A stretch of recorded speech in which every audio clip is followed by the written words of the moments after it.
बंधुओं, नवरात्रि के इस पवित्र समय में जिसे हम शक्ति काल कहते हैं, इस समय में इस एक चीज का दान करने वाला 100% गारंटी से करोड़पति बन जाता है। उसके जीवन से रुपए पैसे की हर एक समस्या चुटकियों में गायब हो जाती है और चारों तरफ से अलग अलग तरीकों से ना जाने कहां से उसके जीवन में इतना पैसा, इतनी धन दौलत आती है कि वह उसे संभाल भी नहीं पाता है। जी हाँ बंधुओं, यह कहावत उसके ऊपर सिद्ध हो जाती है कि भगवान जब देते हैं तो छप्पड़ फाड़ कर देते हैं। अब बंधुओं, यदि पुरखे पूर्वजों ने कहावत बनाई है तो यह उन्होंने देखा होगा, तभी तो कहावत बनी है। तो अब यह कहावत आपके ऊपर भी सिद्ध होने वाली है। बस आपको करना यह है कि नवरात्रि के इस पवित्र काल में जब चारों तरफ देवी की पवित्र शक्ति का संचार हो रहा है, आपको चुपचाप बस यह एक चीज जो कि बेहद गुप्त है लेकिन बेहद शक्तिशाली है, इसे पूरे विधि विधान और नियम के साथ दान करना है। फिर इंतजार करिए, देखिए कितने बड़े चमत्कार घटित होने शुरू हो जाएंगे। तो जयकारा बोलो माता रानी का, जगत माई महामाई माँ भद्रकाली की जय बोलो, माता लक्ष्मी की जय बोलो। मिथुन राशि वाले बंधुओं, आप सभी का स्वागत करते हैं। हृदय से अभिनंदन है मिथुन राशि भिंड यूट्यूब चैनल में। बदल जाओ समय के साथ या फिर समय को बदलना सीख लो। अपनी मजबूरियों को ही हर वक्त मत कोसो, हर हाल में चलना सीख लो। जी हाँ बंधुओं, ये दो लाइनें हैं, ये बताती है कि जीवन में किस प्रकार इंसान दुख उठाता है, समय के बदलने का इंतजार करता रहता है और समय है कि बदलने का नाम ही नहीं लेता है। और इसी बीच कुछ ऐसे कर्मवीर होते हैं जो समय को बदलने का बीड़ा अपने हाथ से उठा लेते हैं और कुछ ऐसा अद्भुत कर डालते हैं कि समय भी बदलता है, उनका जीवन भी बदलता है और एक समय ऐसा आता है कि जब उनकी पहचान भी बदल जाती है। अब कौन से हैं वो काम जो आपके समय को बदल सकते हैं, आपके जीवन और आपकी पहचान तक को बदल सकते हैं, यह जानना बेहद आवश्यक है। क्योंकि ऐसा नहीं है कि आप कुछ कर ही नहीं रहे हैं, आप सब कुछ कर रहे हैं, मेहनत कर रहे हैं, जो आपको समझ में आ रहा है वो सब कुछ आप करते हैं, फिर भी बदलाव नहीं आ रहे हैं। और आपको लगने लगता है कभी कभी ऐसा कि शायद आपके अंदर समझ ही कम पड़ जाती है, आप चीजों को समझ नहीं पा रहे हैं, कहीं ना कहीं कोई बड़ी गलती कर रहे हैं, इसीलिए पूरे काम मन से करने के बाद भी आपको सही परिणाम प्राप्त नहीं होते हैं। हर वक्त दुख, तकलीफ, असफलताएं और परेशानियां आपका पीछा करती रहती हैं। तो बंधुओं, यदि आप हमारे इन कार्यक्रमों को देखते हैं तो आपको कुछ इन बातों का अंदाजा होगा कि हम आपसे क्या कहना चाह रहे हैं।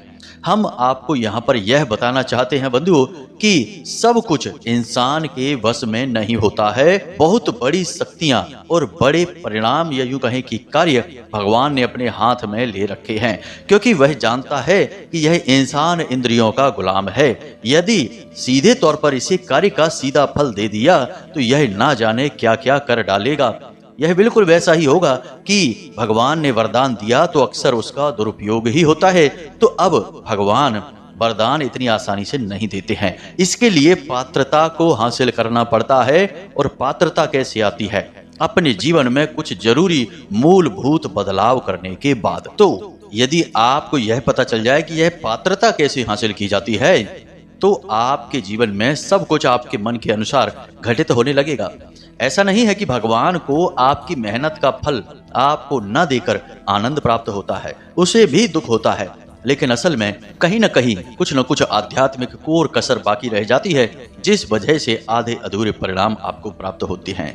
तो आज के इस वीडियो कार्यक्रम में हम आपको यही बताने जा रहे हैं और एक ऐसी शक्तिशाली चीज के बारे में बताने जा रहे हैं जिसका दान करने के बाद आपके अंदर वह पात्रता उत्पन्न हो जाएगी और फिर आपके द्वारा किए गए कर्म का ही बढ़ चढ़कर आपको फल प्राप्त होना शुरू हो जाएगा। यहाँ तक कि जिन कर्मों के फल आपके रुके पड़े हैं उनके भी परिणाम आपको मिलने शुरू हो जाएंगे। कई बार आपने ऐसा देखा होगा कि कुछ लोग समाज में ऐसे होते हैं जो जीवन का एक हिस्सा बहुत दुख, तकलीफ और परेशानियों में बिताते हैं, लेकिन फिर अचानक उनके जीवन में कुछ ऐसा हो जाता है कि उनका जीवन पूरी तरह से बदल जाता है।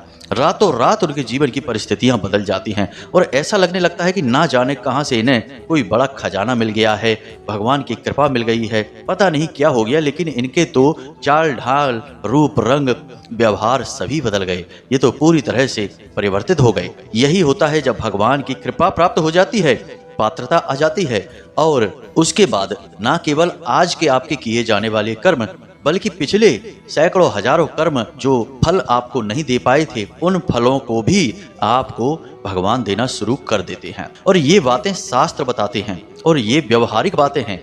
तभी तो जीवन किसी किसी का तो रातों रात बदल जाता है और किसी किसी का जीवन भर जीवन बदलता ही नहीं है। असल में लोग आपसे हमेशा यह कहते हैं कि समय हमेशा बदलता रहता है, कभी अच्छा तो कभी बुरा, लेकिन असल में देखा जाए तो यह बात सच जान नहीं पड़ती है, क्योंकि बहुत सारे ऐसे लोगों को हम व्यक्तिगत तौर पर जानते हैं जो कि जीवन का बहुत बड़ा हिस्सा दुख तकलीफ और संघर्षों में बिता चुके हैं। तो क्या उनके लिए कभी समय बदलेगा कि नहीं?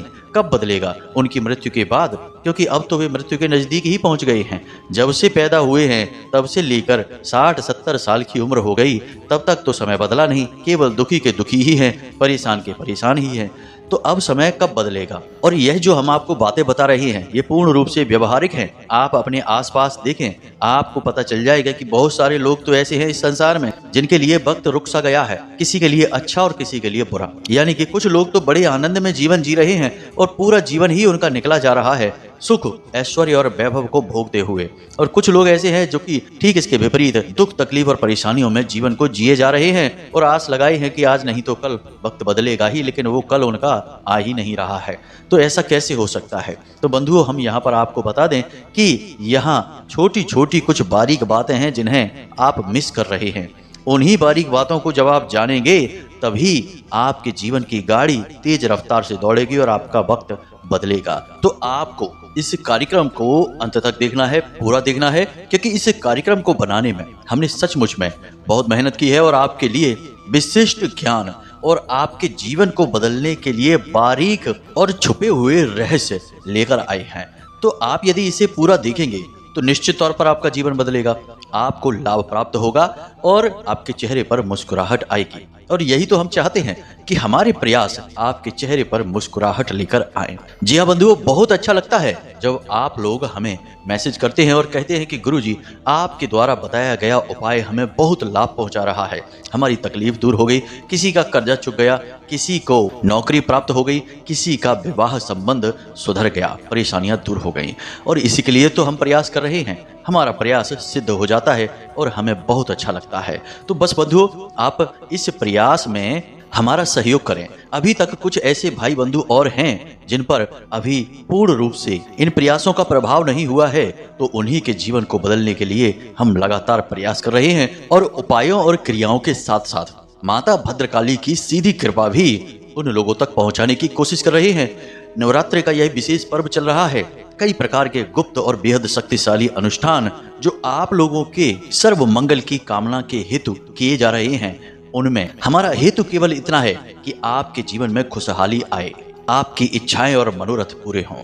तो बस आप हमारा सहयोग करते रहिए, हमारे द्वारा बताई गई बातों को पूरा अवश्य सुनिए और जीवन में अवश्य उतारिए। ये बातें 100% काम करने वाली हैं, प्रयास जारी रखिए। जी हाँ बंधुओं, तो चलिए इस कार्यक्रम को अंत तक अवश्य देखिए और इसे सफल बनाइए। तो आज के इस कार्यक्रम को शुरू करें, लेकिन इससे पहले हम चाहते हैं कि आप माता रानी को आभार अवश्य व्यक्त करें।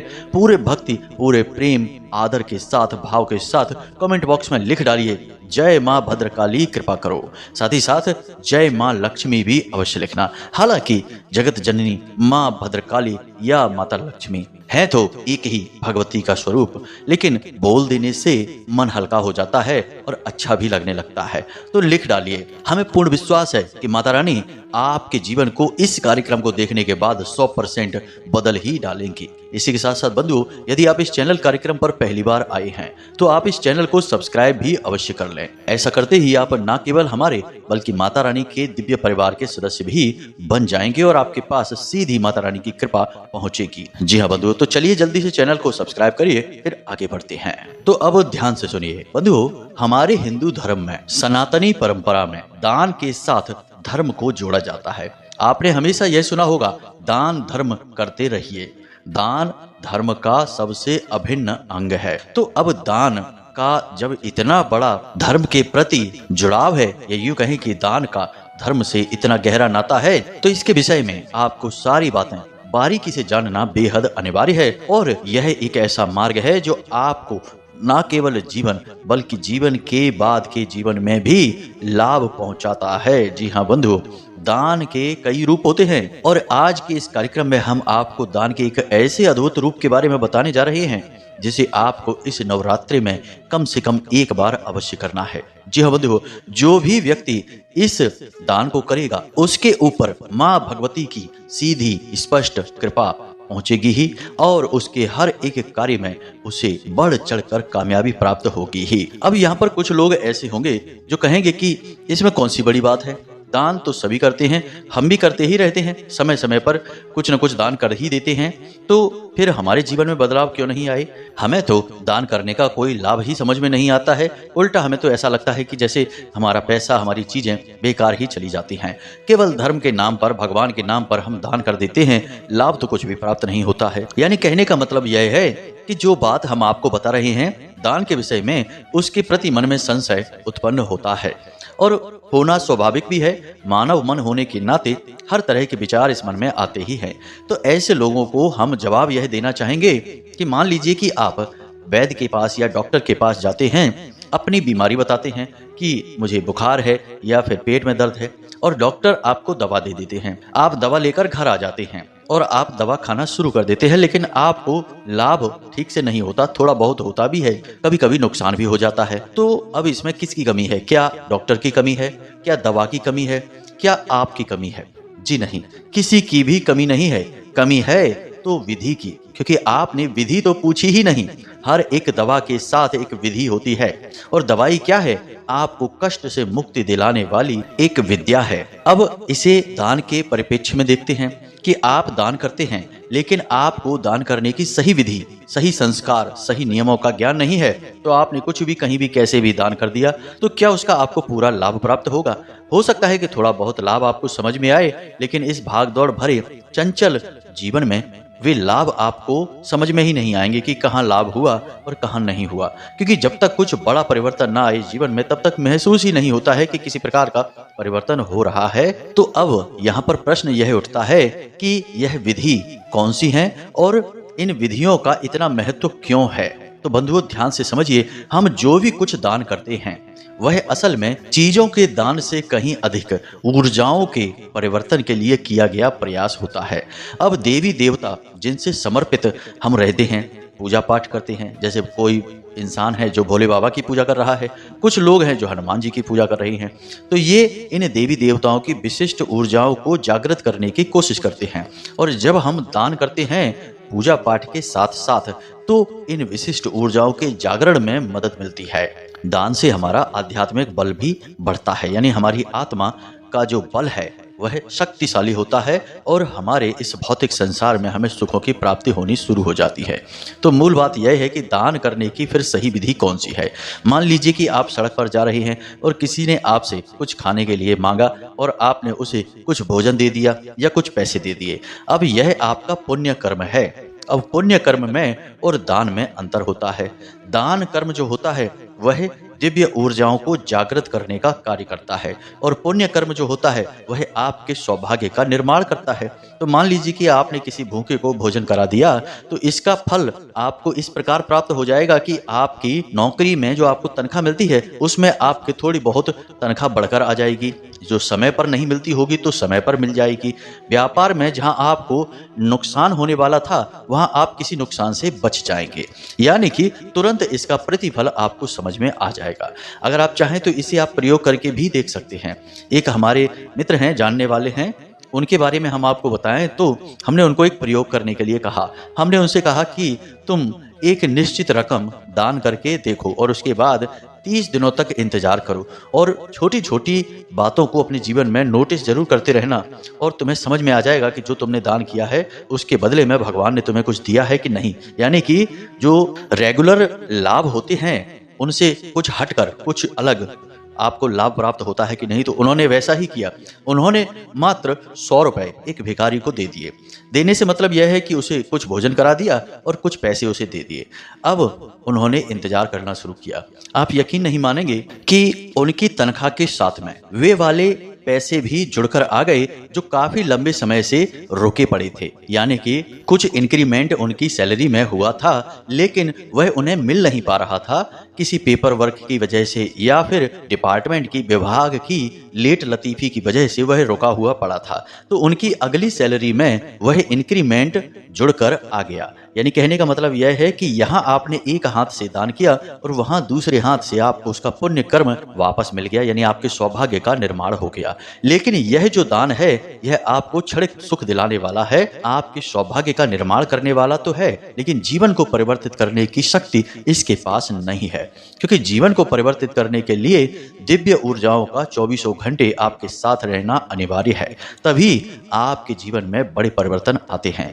तो अब इसीलिए हमारे हिंदू धर्म में यह कहा जाता है कि दान धर्म, यानी कि दान को धर्म के स्थान पर करना चाहिए। इसीलिए मंदिरों में दान पात्र रखे जाते हैं, मंदिरों में भोज की व्यवस्था की जाती है, और जो भूखे प्यासे लोग होते हैं, यानी कि जो भिखारी होते हैं, जिनके घर में व्यवस्थाएं नहीं हैं खाने पीने की, और लाचार हैं, गरीब हैं, बूढ़े हैं, बुजुर्ग हैं, ऐसे लोग मंदिरों में जाकर आश्रय लेते हैं और प्रसादी के रूप में जो भंडारे चलते रहते हैं उनसे अपना पेट भरते हैं। तो यह जो दान किया जा रहा है मंदिर के माध्यम से ईश्वर की शरण में, वह आपकी दिव्य शक्तियों का, यानी आपके आसपास भगवान का एक रक्षा कवच बनाने लगता है, और इसी से सौभाग्य का निर्माण होता है। आपने अक्सर यह देखा होगा, पुराने जमाने की तमाम जो व्याख्यान हैं, प्रसंग हैं राजा महाराजाओं के, उनको भी जरा सुनकर देखिए तो आप देखेंगे कि जो दानवीर लोग हुआ करते थे, जो दान पुण्य किया करते थे, अक्सर प्राचीन काल के राजा महाराजा दान किया करते थे, तो वे दान अक्सर नदी के घाट पर किया करते थे, या फिर किसी मंदिर में किया करते थे, या फिर किसी यज्ञ हवन वेदी के आसपास यज्ञ करवाने के बाद किया करते थे। क्यों किया करते थे ऐसा? ऐसे ही चलते फिरते किसी को दान क्यों नहीं करते थे?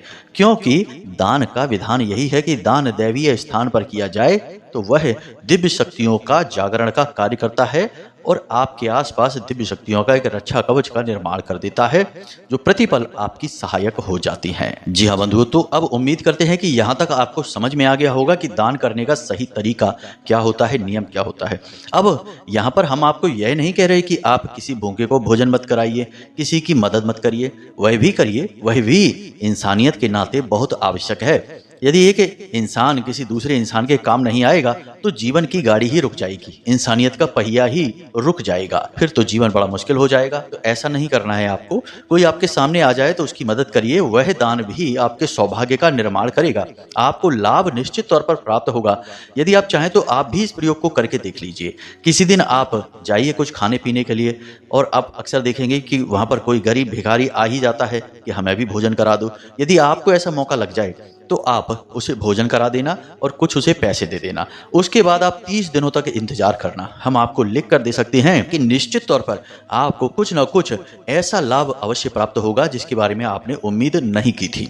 कोई ऐसा काम बन जाएगा जो बहुत लंबे समय से अटका पड़ा था और आप चाहते थे कि वह बन जाए। जी हाँ बंधु, तो आप इस प्रयोग को करके देख लीजिए। साँच को आँच नहीं, प्रत्यक्ष को प्रमाण नहीं। तो यह तो सामान्य तौर पर दान के विषय में ज्ञान हो गया। अब हम आपको आज के विषय में, दान के विषय में जो ज्ञान देने जा रहे हैं उसके बारे में ध्यान से समझें। इसे आपको विशेष समय काल पर लगातार दोहराते रहना चाहिए। हमने आपको इस दान के विषय में पहले भी बताया है।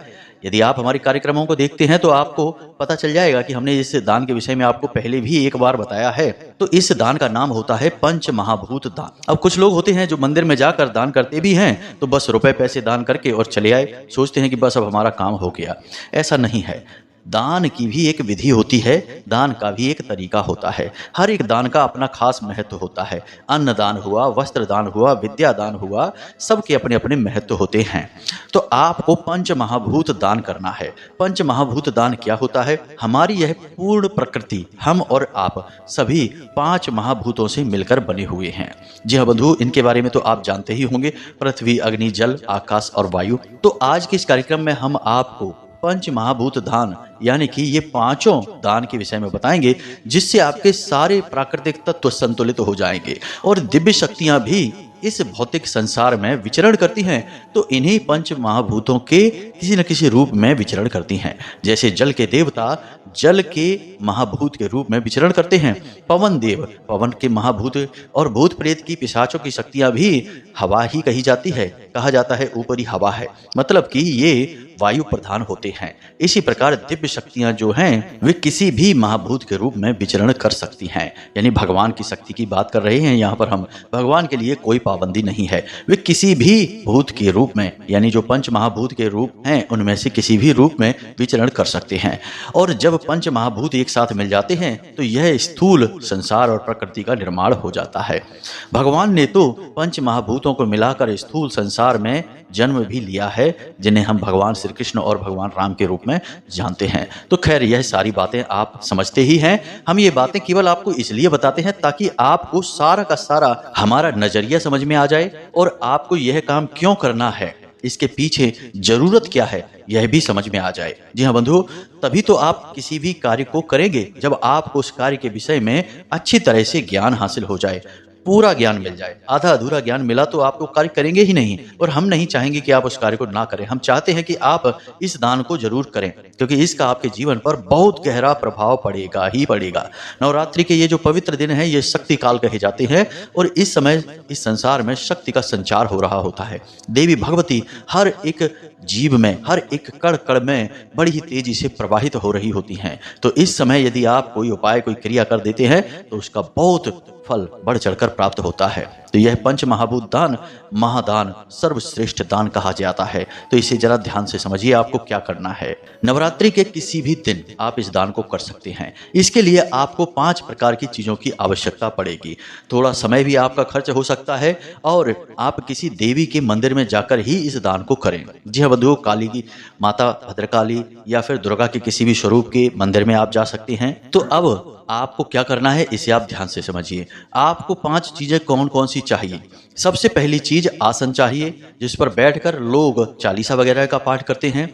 तो आप 5 आसन खरीदिए, 5 किताबें खरीदिए। मंदिर में जो पढ़ी जाने वाली किताबें होती हैं, चालीसा वगैरह की किताबें होती हैं, ये सस्ती होती हैं, आप खरीद लें। 5 किताबें तो खरीदें ही कम से कम। 5 आसन, 5 किताबें, 5 माचिस जिससे कि दीपक जलाए जाते हैं, और 5 जल के पात्र, छोटे छोटे गिलास आप खरीद सकते हैं। और कुछ नहीं तो मिट्टी के कुल्हड़ भी आप खरीद सकते हैं जिनमें कि जल रखा जाता हो। घड़े भी आप रख सकते हैं, क्योंकि मंदिर में लोग पानी भी पीते हैं। जैसा आपको उचित लगे, यानी जल के पात्र लेने हैं 5। और इसी के साथ आप 5 पंखे ले लें। पंखे जो हाथ से घुमाए जाते हैं उन पंखों को आप ले लें। आपकी जैसी व्यवस्थाएं हैं, बिजली से चलने वाले पंखे भी ले सकते हैं, और हाथ से घुमाए जाने वाले, जिन्हें हम देसी भाषा में बिजने कहते हैं या इंग्लिश में हैंड फैन कहते हैं, आप उन्हें ले सकते हैं। अब ध्यान से सुनिए, आपका जो आसन है वह पृथ्वी तत्व का प्रतीक है।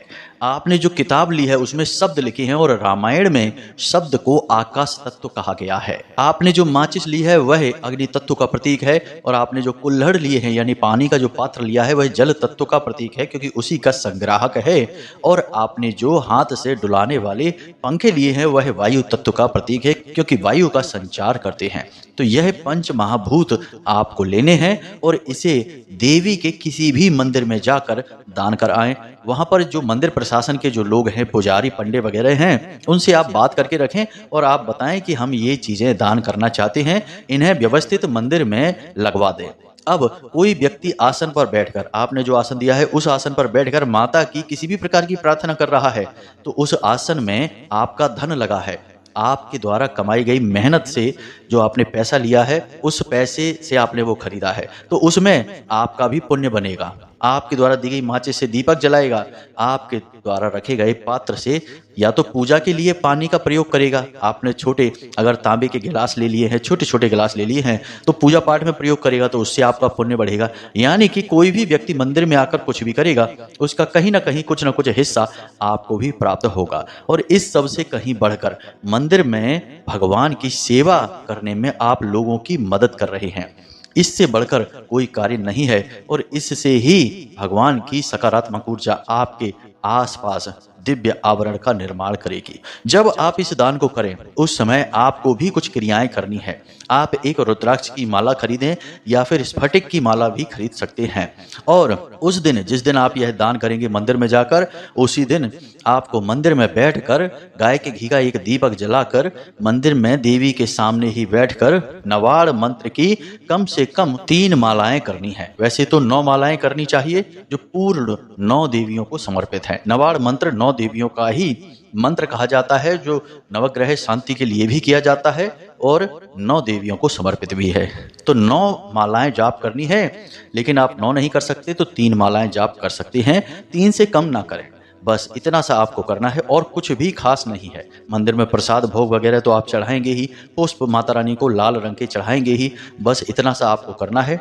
और आप देखेंगे कि उसी दिन से आपके जीवन में महापरिवर्तनों की शुरुआत हो जाएगी, हम गारंटी देते हैं। जी हाँ बंधु, आप इस कार्य को करके देखिए। हमने सैकड़ों हजारों लोगों के जीवन में परिवर्तन आते हुए खुद अपनी आंखों से देखे हैं, आपके जीवन में भी आएंगे। जो लोग यह कहते रहते हैं कि गुरु जी हमारे ऊपर तो कोई उपाय कार्य ही नहीं करता है, हम तो बहुत परेशान हैं, ऐसा लगता है जैसे कि कोई जानबूझकर हमारे पीछे पड़ा हुआ है, उन लोगों के जीवन में भी परिवर्तन आ जाएंगे। हम आपको पूर्ण भरोसे के साथ कहते हैं।